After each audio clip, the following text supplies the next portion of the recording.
Josh Flagg just listed an iconic home in Beverly Hills for a whopping $175 million. J-Lo just bought a Hidden Hills mansion for $18 million. It's time that we dive into some of the top celebrity and luxury real estate headlines from the last couple of weeks.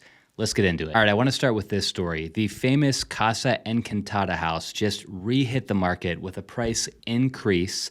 They're now asking $175 million. Casa Encantada has been on and off the market for a couple years now, but $175 million is still a big discount from the original asking price of $250 million. Josh Flagg has the listing. In an email, he said that Casa Encantada is one of the most important houses in the United States, and that with the recent surge in activity, he's looking to maximize momentum with buyers who understand the significance of an estate like this. It's one of those houses that's so big that Zillow doesn't even register the square footage. I think it's about 40,000 square feet, and it is sitting on 8.4 acres. I will say I'm definitely not qualified to talk about the historical significance of this home, but just for fun, let's look at a few of the listing photos together. The home was built in 1937. The architect was James Delina. Look at this. When you step outside your back door, you got this stone walkway that takes you out to your pool and your pool house. Inside definitely has that like old money vibe. According to the listing description, this is a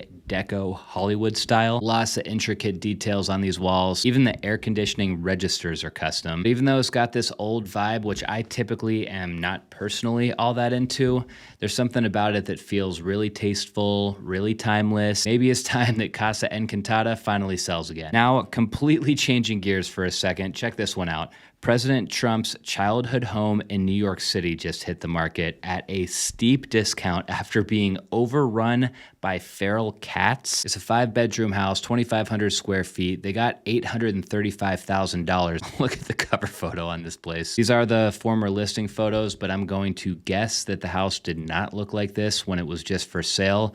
According to that article that I just read, the previous owner basically let this place just completely fall apart. It was in shambles when the current owner bought it. Realtor.com actually uncovered that the new owner is a known house flipper in this area, and he has already begun the demolition process, tearing the house down to the studs. Back to California, J-Lo just bought a mansion in Hidden Hills. I guess she's finally moved on after her divorce. She paid almost $18 million for the house, but I will say she got a lot of house for $18 million. The place is sitting on over 2 acres. It's over 10,000 square feet inside. Kind of a fuzzy photo, but here's a drone shot. So you got the main house over here, a guest house over here, and then a spot to park your horses. Very private though. You got this long driveway that takes you up to the front door. The description is calling this a Hamptons style estate.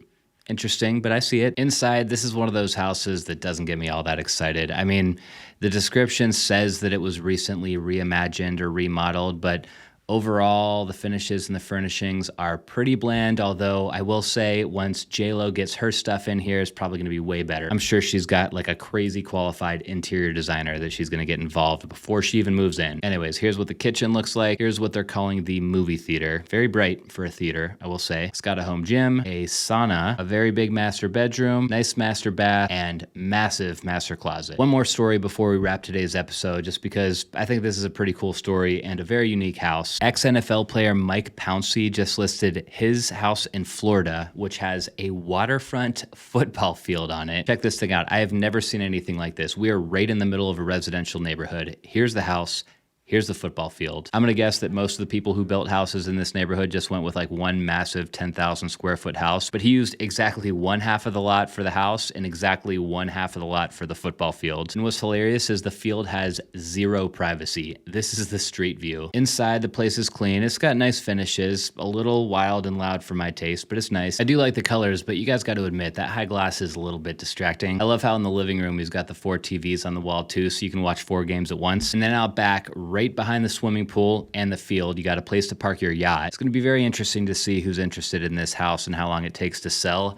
If this does not sell to another Miami Dolphins football player, then whoever does buy it is going to have to spend $500,000 basically ripping the field out and just turning it into a nice big backyard, which would be cool, but That's a lot of work. I did miss, though, that the description says that this spans 2 lots. So I guess another angle for a future buyer is they could buy this place and then sell off the football field side and let somebody else develop that and build their own home there. This was a fun one. I hope you guys enjoyed it too, but that's a wrap for this week's episode. I'll see you guys next time.